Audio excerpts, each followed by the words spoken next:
The rain tapped a slow, relentless rhythm against the windows of Edward Sinclair's study, the kind of grey English afternoon that seemed to seep into the bones and settle there. The house was quiet, too quiet, the kind of silence that comes after a funeral, after the last guest has left, and the only thing left is the echo of what used to be. Edward sat in his favourite leather chair, the one his late wife had always teased him about. "You'll wear a groove in that thing, Ed," and stared at the phone in his hand. The message from his son, Daniel, glowed on the screen, each word a fresh cut. "Don't expect a penny from Mom's 98 million pals, Dad. She made her wishes clear." Edward read it again, as if the meaning might change, as if the coldness in Daniel's words might soften with a second look, but there it was, blunt and final. A verdict on a lifetime of sacrifice. He looked up at the family portrait above the fireplace. His wife, elegant and smiling, Daniel as a boy, and himself, younger, hopeful, unaware of how time and money could twist the bonds of blood. The fire in the grate had burned low, casting long shadows across the room, and Edward felt the weight of every year, every compromise, every moment he'd chosen peace over pride.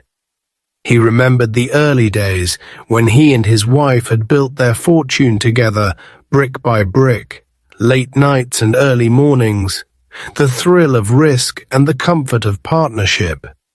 He remembered Daniel as a child, running through the halls, his laughter bright and unburdened, before inheritance and expectation had turned him into a stranger.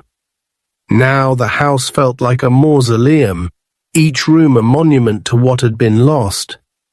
Edward's hands shook, not with age but with anger, with the sting of being dismissed by the son he'd once carried on his shoulders.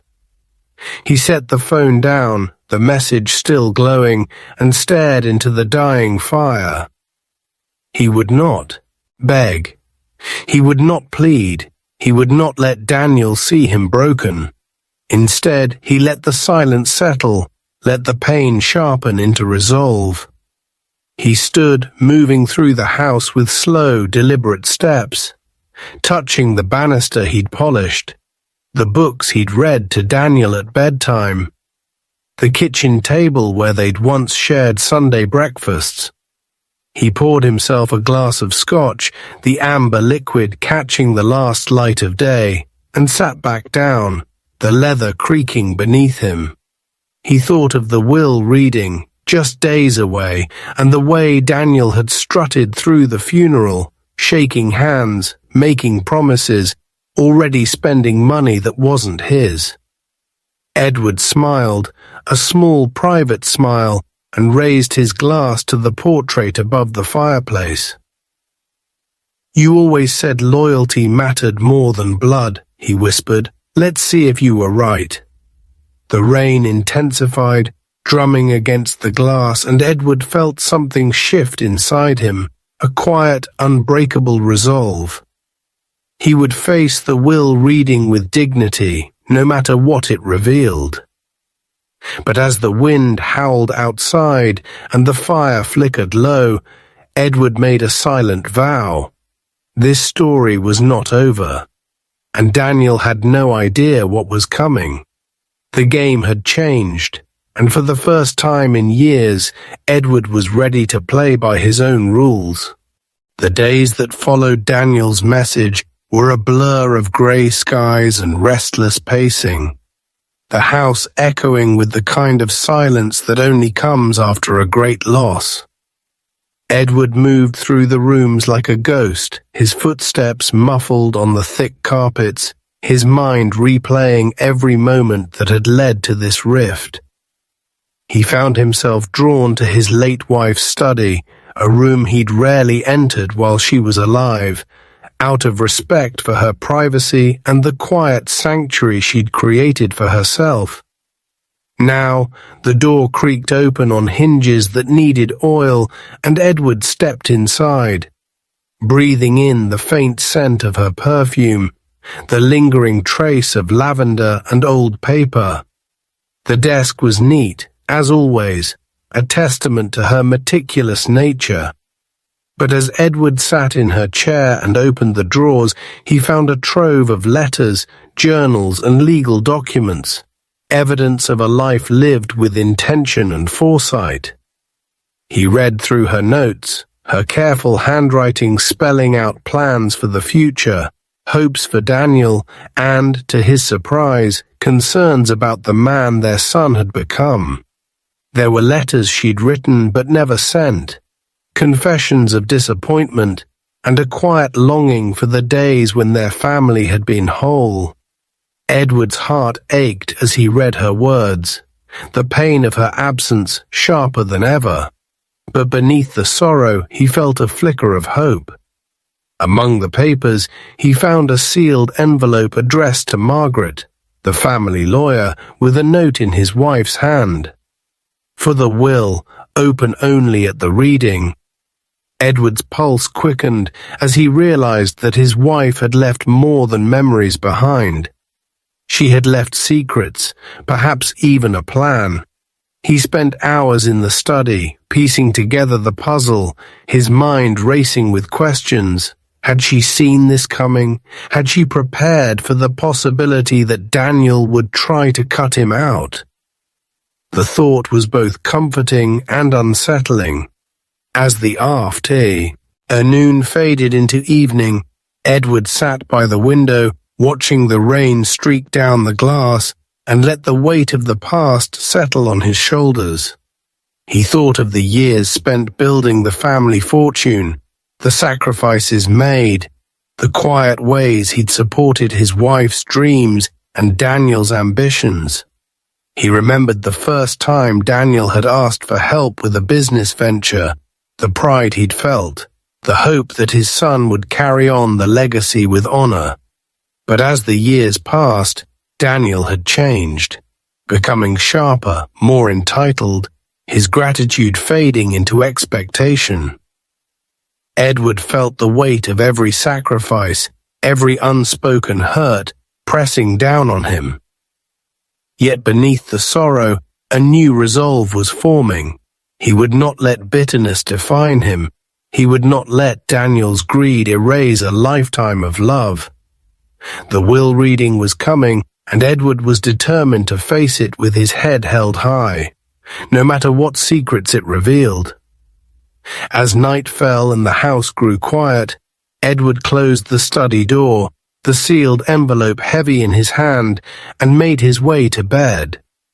His mind filled with memories, regrets, and the first glimmers of hope that maybe, just maybe, the story wasn't over yet.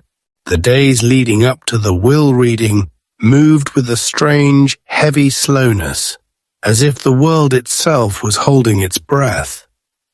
Edward watched the weather change from rain to a brittle, cloudless cold, the kind that made the old house creak at night and left frost on the windows in the morning. He spent his time in quiet preparation, making sure every detail of his own affairs was in order, but his thoughts always circled back to the sealed envelope he'd found in his late wife's study. He kept it close, sometimes running his thumb over her handwriting, wondering what she had left for Margaret, the family lawyer, and what it might mean for the future. Meanwhile, Daniel's confidence seemed to grow with each passing day. Edward heard from mutual friends that his son was already making plans for the inheritance, talking about new investments, a bigger house, even a yacht. Daniel's calls to Edward were rare and perfunctory, always ending with a reminder, "Just show up, Dad, let's get this over with." Edward replied with a simple, "I'll be there," and hung up, refusing to give Daniel the satisfaction of seeing him rattled. He spent his evenings in the library, reading old letters from his wife, her voice in his mind a steady counterpoint to Daniel's arrogance. She had always believed in loyalty, in rewarding kindness, in protecting what mattered most. Edward wondered if she had seen this coming, if she had left a final safeguard for the legacy they had built together. The night before the reading, Edward barely slept, his mind racing with memories of the life they had shared. Their first home, the birth of their son, the long nights spent building the business that had become the foundation of their fortune. He remembered the pride in his wife's eyes when Daniel graduated, the hope that he would carry on the family name with honor. But as the years passed, Daniel had changed. His gratitude fading into entitlement, his ambition turning sharp and cold. Edward felt the weight of every sacrifice, every unspoken hurt pressing down on him. Yet beneath the sorrow, a new resolve was forming. He would not let bitterness define him. He would not let Daniel's greed erase a lifetime of love. The morning of the will reading arrived crisp and clear, the sky a hard blue above the city. Edward dressed carefully, choosing a suit his wife had always loved, and made his way to Margaret's office, the sealed envelope tucked safely in his coat pocket. The building was old and dignified, the kind of place where secrets were kept and legacies decided. Edward stepped inside, his heart pounding, and took a seat in the waiting room. Surrounded by the low murmur of voices and the scent of polished wood. Daniel arrived late, his entrance loud and confident, his eyes flicking over Edward with a mix of impatience and disdain. "Ready to get this over with, old man?" he muttered, not waiting for a reply. Edward said nothing, his face calm, his mind focused on the envelope in his pocket. When Margaret finally called them in, the tension in the air was thick enough to taste. The will was sealed, the future uncertain, but Edward felt a strange sense of peace. Whatever happened next, he would face it with dignity, and perhaps with the last word. The will reading was set in Margaret's stately office, a room lined with shelves of leather-bound law books and heavy curtains that muffled the city's noise to a distant hum. Edward arrived early, his breath fogging in the cold air as he stepped from the car, the sealed envelope from his late wife tucked securely in his inside pocket. He paused at the entrance, taking in the old brass plaque and the polished wood of the door, feeling the weight of decades pressing down on his shoulders. Inside, the waiting room was already filling with family. Distant cousins, a few old friends, and Daniel, who swept in with a burst of cologne and a forced smile. His wife trailing behind him, her eyes sharp and appraising. Daniel barely glanced at Edward, his attention fixed on his phone, already fielding congratulatory texts from friends who assumed the fortune was as good as his. Edward sat quietly, his hands folded in his lap, watching the way Daniel moved through the room, shaking hands, making promises, already spending money that wasn't his. The rest of the family offered Edward polite, perfunctory greetings, their words empty, their eyes already drifting to the door of Margaret's office. When the lawyer finally emerged, her presence commanded instant silence. "Thank you all for coming," Margaret said, her voice calm and clear. "If you'll follow me, we'll begin." The group filed into the conference room, the air thick with anticipation and the faint scent of old paper. Daniel took a seat at the head of the table, his posture relaxed, his smirk barely concealed. Edward sat at the far end, his expression unreadable, the envelope resting on the table in front of him. Margaret began with the formalities, reading the preamble of the will, her tone measured and precise. Daniel's wife squeezed his hand, her eyes gleaming with expectation. But as Margaret continued, the mood in the room began to shift. She paused, then reached for the envelope Edward had placed before her. "There is an addendum to the will," she announced, breaking the seal and unfolding the letter in his wife's familiar handwriting. The room fell silent, every eye fixed on Margaret as she read aloud. The words were clear, direct, and devastating. Edward's late wife had left a series of secret trusts, donations, and conditions, each one carefully crafted to reward loyalty, kindness, and integrity. The majority of the fortune was not going to Daniel, but to causes and people who had shown true devotion, including Edward himself. Daniel's face drained of color, his smirk fading into disbelief. "This can't be right," he stammered, but Margaret continued unflinching, reading each clause with precision. The legal trap was springing shut, and Daniel was powerless to stop it.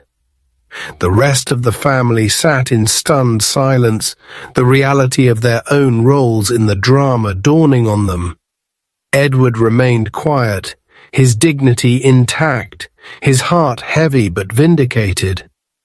The will was airtight, the legal trap set long before Daniel ever realized. The room was thick with the weight of truth, and for the first time, Daniel understood that he had lost everything. Not just the money, but the respect of everyone who mattered. As the meeting ended and the family filed out, Edward lingered, offering a final silent goodbye to the woman who had orchestrated it all. He whispered a thank you, his voice barely audible, and left the office with his head held high, ready to face whatever came next. The days after the will reading were a blur of whispers, phone calls, and mounting tension, as the shock of Margaret's announcement rippled through the family like a stone dropped in still water. Daniel's disbelief quickly curdled into rage, and he wasted no time in making his intentions clear. He called Edward late that night, his voice tight with fury and humiliation. "You think this is over, Dad? You think I'm just going to let you and that old witch of a lawyer steal what's mine?" Edward listened in silence, the phone pressed to his ear. The ache in his chest replaced by a cold, steady resolve. "Your mother made her wishes clear, Daniel. I had nothing to do with it." But Daniel was beyond reason, his words tumbling out in a torrent of threats and accusations. "I'll fight this. I'll take it to court. I'll make sure everyone knows what you did." Edward hung up, his hands shaking, but his mind clear. He knew this was only the beginning. The next morning, a letter arrived from Margaret, addressed to both Edward and Daniel. It was formal, precise, and devastatingly final. As per the instructions of the late Mrs. Sinclair, the will and all associated trusts are legally binding and have been reviewed by independent counsel. Any attempt to contest the will be met with the full force of the law.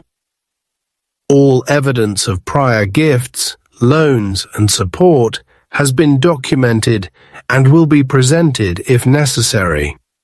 Edward read the letter twice, feeling a strange mix of relief and sadness. He thought of all the years he'd spent trying to protect Daniel, to shield him from the consequences of his own arrogance. Now the law would do what Edward never could, hold Daniel accountable. The family, once united by tradition and shared history, began to fracture. Cousins and aunts called Edward, some offering support, others fishing for details, their curiosity barely masked by concern. Daniel, his wife, sent a flurry of texts, alternating between pleading and blaming, her words a desperate attempt to salvage what she could. "You're tearing this family apart, Edward. Think of the grandchildren. Think of your legacy." Edward replied only once, his message short and final. "My legacy is integrity. Your children will understand that one day." He spent the afternoon in the garden, pruning roses and letting the cold air clear his mind. The world outside was quiet, the sky a hard, bright blue, and for the first time in years, Edward felt a sense of peace. He had done what was right, not what was easy. As the sun set and the shadows lengthened, he sat by the fire, the lawyer's letter in his lap, and allowed himself a small, satisfied smile. The battle lines were drawn, but Edward was no longer afraid. He had the truth on his side, and for the first time, he was ready to fight for it. The day of the first legal hearing dawned grey and cold. The city shrouded in a mist that seemed to seep into every corner of Edward's old bones. He dressed with care, choosing a dark suit and the tie his wife had given him on their last anniversary, a small act of defiance against the storm that was coming. The courthouse was a world away from the warmth of Margaret's office, its marble floors echoing with the footsteps of strangers, its high ceilings amplifying every whispered conversation. Edward arrived early, his heart steady but his mind racing with memories of Daniel as a boy, of his wife's laughter, of the years spent building a legacy that now felt as fragile as the frost on the courthouse steps. Daniel arrived late, his entrance loud and brash, his wife at his side, her eyes scanning the room for allies. They barely acknowledged Edward, their attention fixed on Margaret, who stood at the front of the courtroom, her presence calm and commanding. The rest of the family filled the benches, their faces a mix of curiosity, anxiety, and thinly veiled judgment. The judge entered, her gavel striking the bench with a sharp crack that silenced the room. Margaret began by reading the will again, her voice steady as she outlined the conditions, the trusts, the donations, and the airtight clauses that protected Edward and the family legacy. Daniel's lawyer objected at every turn, but Margaret was prepared, producing documents, letters, and recordings that left no room for doubt. The evidence of Daniel's manipulation, his attempts to isolate Edward, his efforts to rewrite the family's history in his own favor, all of it was laid bare for the court to see. Daniel's face grew redder with each revelation, his bravado crumbling as the truth became impossible to deny. The judge listened carefully, her expression unreadable, but Edward could sense the tide turning. He sat with his hands folded in his lap, his posture straight, his eyes never leaving Margaret as she dismantled every argument Daniel's lawyer tried to make. The rest of the family watched in stunned silence, the reality of their own roles in the drama dawning on them. When the hearing ended, the judge announced that a final verdict would be delivered in a week. The courtroom emptied slowly, the air thick with tension and the scent of old paper. Daniel stormed out, his wife trailing behind, her face pale and drawn. Edward lingered, thanking Margaret for her unwavering support, his voice quiet but full of gratitude. As he stepped out into the cold afternoon, the mist had lifted, the sky a hard, clear blue. Edward felt a sense of relief, knowing that the truth was finally being heard. He walked home through the city, the noise and bustle fading into the background, his mind filled with memories of his wife and the promise he had made to protect what they had built. The battle was not over, but for the first time, Edward believed that justice was within reach. The week leading up to the verdict was a study in tension, the kind that settles in your chest and refuses to let go. Edward spent his days in a strange limbo, unable to focus on books or music, his mind replaying every moment of the hearing, every word Margaret had spoken, every time Daniel's face had twisted with disbelief and rage. The house felt both too large and too small, the silence broken only by the ticking of the old grandfather clock and the occasional ring of the phone. Mostly well-wishers, a few distant relatives fishing for gossip, and once a call from Daniel's wife that Edward let go to voicemail. He listened to her message, her voice trembling with a mix of anger and desperation. "Edward, please, you can't let this happen. Daniel's not himself, he's just lost. We're all lost." Edward deleted the message, his resolve hardening. He spent hours walking the grounds of the estate, the winter air sharp in his lungs, the gardens bare but beautiful in their starkness. He thought of his wife, of the secrets she'd left behind, of the trust she'd placed in him to see this through. He remembered the sealed envelope, the way Margaret's hands had trembled just slightly as she broke the wax and read his wife's final words. The will was more than a legal document. It was a map of love and loyalty, a record of every kindness, every betrayal, every moment that had shaped their family. Edward knew that whatever happened in court, the truth was already out. Daniel's arrogance had been his undoing. His belief that money could buy forgiveness, that inheritance was a right, not a privilege. The night before the verdict, Edward sat by the fire, the flames casting long shadows on the walls, and wrote a letter to his grandchildren. He told them about their grandmother's strength, about the importance of kindness, about the difference between wealth and worth. He sealed the letter and placed it in his desk. A gift for the future. As dawn broke on the day of the verdict, Edward dressed in his best suit. The one his wife had always said made him look like a man who knows his own mind. He arrived at the courthouse early, the city still waking up, the air crisp and full of promise. The courtroom filled quickly, the tension palpable.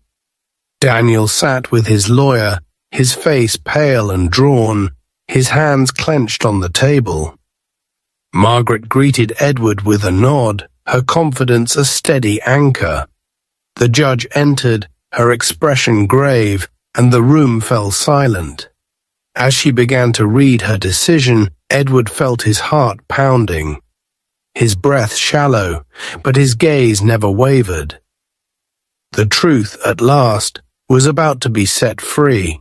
The courtroom was silent as the judge's voice echoed off the panelled walls, her words measured and deliberate, each sentence a stone dropped into the still water of the Sinclair family's future. Edward sat with his hands folded in his lap, his gaze steady, while Daniel fidgeted beside his lawyer. His bravado from weeks before now replaced by a nervous, hunted look. Margaret stood at Edward's side, her presence calm and unyielding.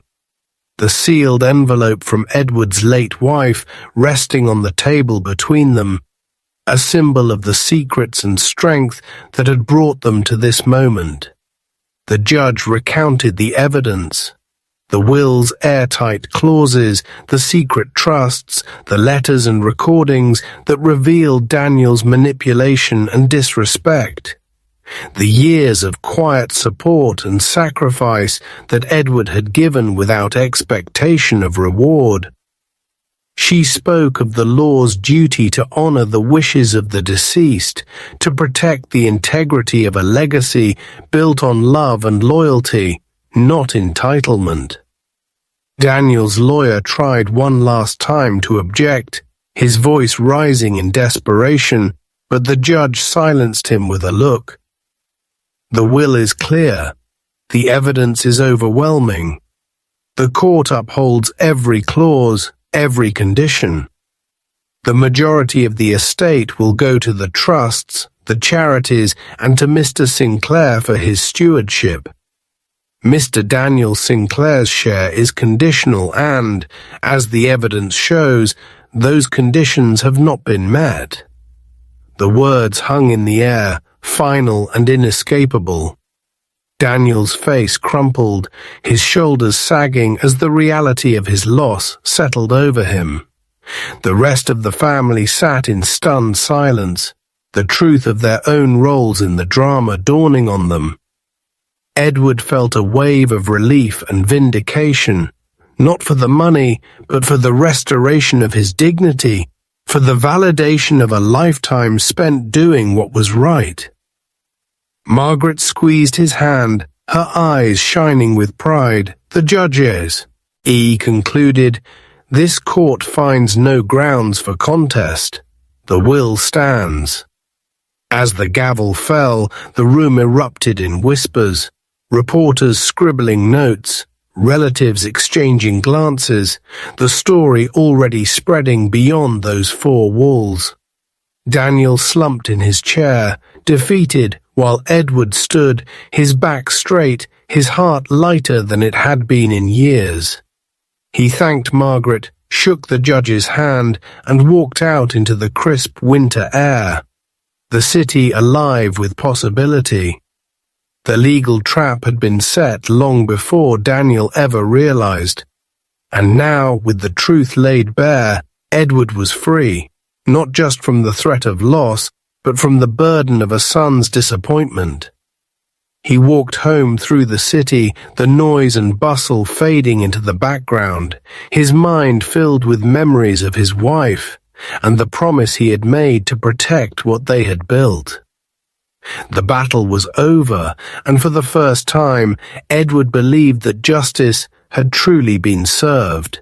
The days after the verdict were a strange, suspended time for Edward, as if the world itself was pausing to let the dust settle. The story of the Sinclair will reading, and Daniel's public defeat spread quickly through the city, whispered in coffee shops and discussed in hushed tones at charity galas. Edward found himself the subject of unexpected respect. Old friends called to congratulate him, neighbors stopped him on the street to shake his hand, and even the staff at his favorite cafe offered him free coffee and a quiet nod of approval. But for Edward, the real victory was quieter, more personal. He spent his mornings walking the estate, the winter air sharp and clean, the gardens bare but full of promise. He thought of his wife, of the trust she had placed in him, of the courage it had taken to see this through. He remembered the courtroom, the way Daniel's voice had cracked under cross-examination, the way Margaret had presented each piece of evidence with calm precision, the way the judge's words had rung out like a bell. The will stands, the legacy is protected. Daniel, once so sure of his place in the world, now found himself adrift. His friends faded away, his business partners grew distant, and the family members who had once courted his favor now avoided his calls. He tried to rally support, to paint himself as the victim of a cruel twist of fate, but the evidence was too strong, the truth too clear. Edward watched from a distance, his heart heavy but resolute. He reached out to his grandchildren, inviting them to visit, to walk the gardens with him, to learn about the history and values that had shaped their family. Some came, shy and uncertain at first, but soon drawn in by Edward's warmth and wisdom. He told them stories of their grandmother, of the early days of the estate, of the importance of kindness and integrity. He made it clear that the legacy we kumao is not just about money, but about the choices they made, the people they became. The community, once divided by gossip and speculation, now rallied around Edward, seeing in him a model of quiet strength and dignity. He was invited to speak at local events, to mentor young entrepreneurs, to share his story with those who needed to hear that justice, though slow, could still prevail. The pain of Daniel's betrayal lingered, surfacing in quiet moments, when Edward passed the empty chair at the dinner table, or when he heard a familiar laugh in a crowd, but it no longer defined him. Instead, he focused on the future, on the life he was building for himself and for those who would come after. The estate, once a symbol of conflict, became a place of healing and hope. Edward knew that the greatest legacy was not in the wealth he had protected, but in the respect he had earned, the peace he had found, and the example he had set for everyone who would one day face the same choice: to stand up, to walk away, and to begin again. The weeks after the courtroom victory brought a new rhythm to Edward's life, one that felt both unfamiliar and deeply right.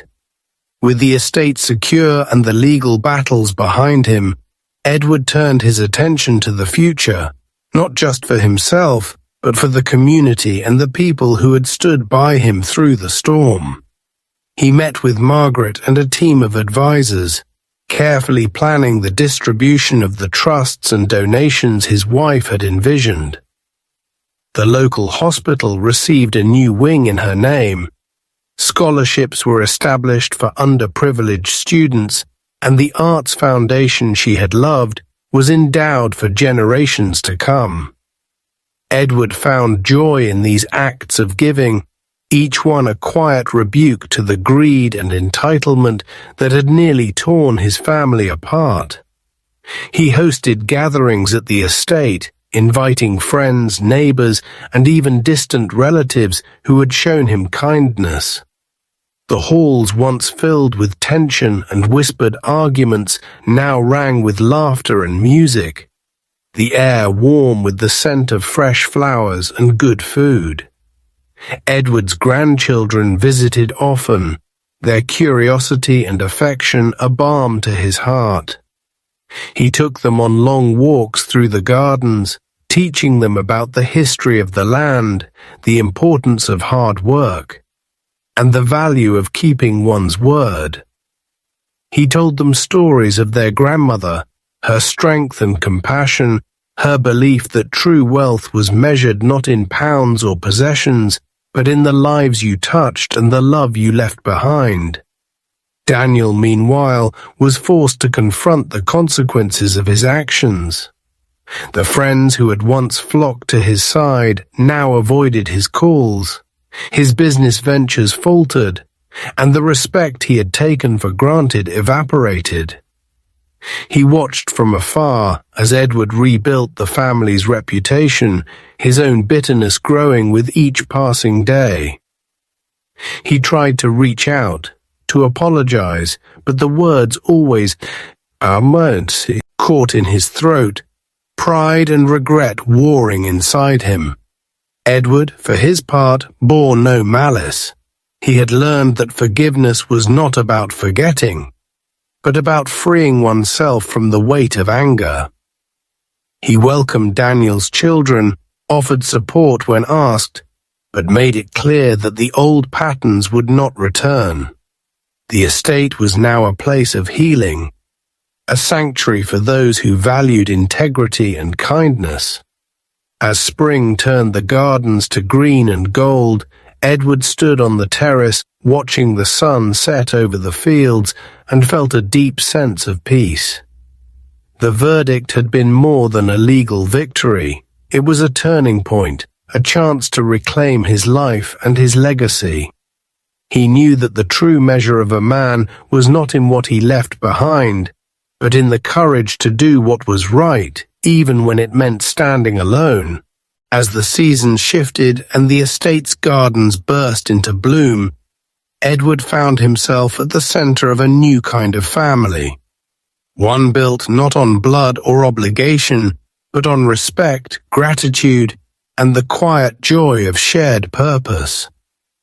The community projects he and Margaret had set in motion flourished. The hospital's new wing opened with a celebration that drew neighbors and dignitaries alike.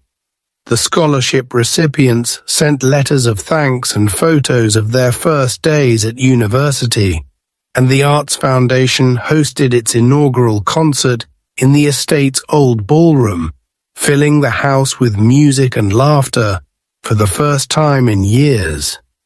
Edward moved through these events with a sense of wonder, humbled by the impact his wife's vision and his own resolve had made.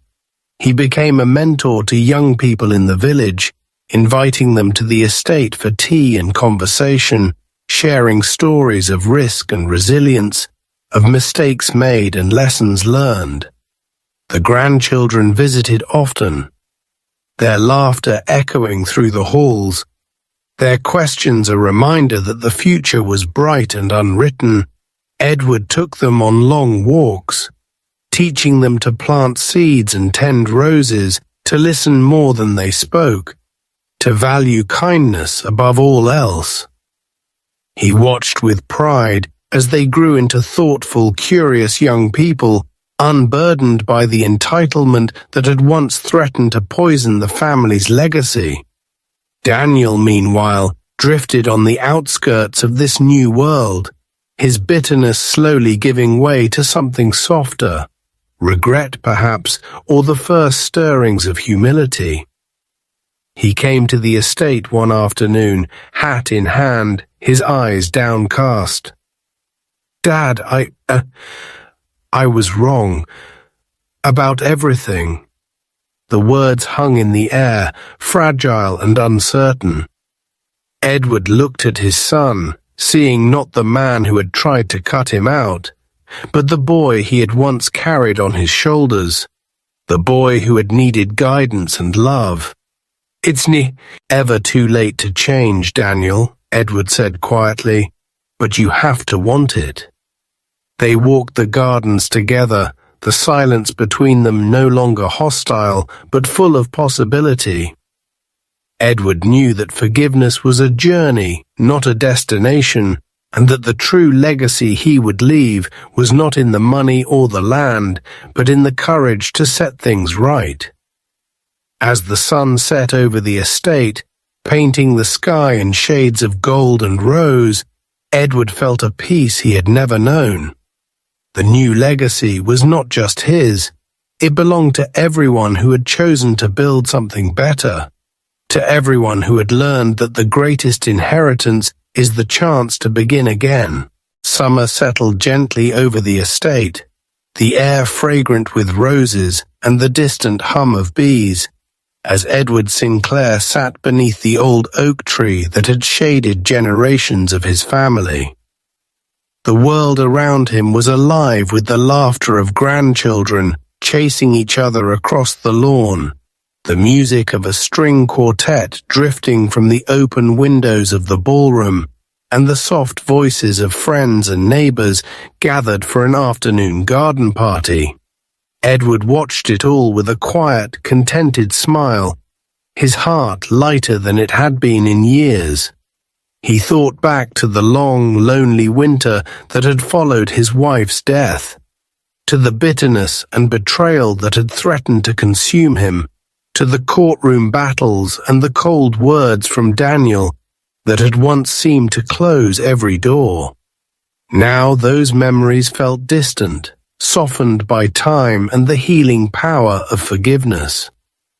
Daniel stood at the edge of the gathering, talking quietly with Margaret, his posture humbler, his eyes clearer than Edward had seen in years. There had been no grand reconciliation, no tearful apologies, but something had shifted between them, a mutual understanding, a willingness to try again. Edward had learned that forgiveness was not a gift you gave for someone else's sake, but a freedom you claimed for yourself. He had chosen to let go of anger, to open his heart to the possibility of change, and in doing so had found a peace that no amount of money could buy. The estate, once a battleground, had become a sanctuary, a place where music and laughter could flourish, where young people could learn and grow, where kindness was valued above all else. Edward's legacy was no longer measured in pounds or property, but in the lives he had touched, the lessons he had taught, and the love he had shared. As the sun dipped low in the sky, casting long shadows across the garden, Edward raised his glass in a quiet toast to his late wife, to the family they had built, to the friends who had stood by him, and to the future that was still unwritten. He knew that the story of the Sinclair fortune would be told for years to come. But the story that mattered most was the one written in the hearts of those who had learned at last that true wealth was found not in inheritance, but in the courage to live with dignity, hope, and an open heart. As the evening breeze rustled the leaves above him, Edward closed his eyes, grateful for the journey, and ready for whatever tomorrow might bring.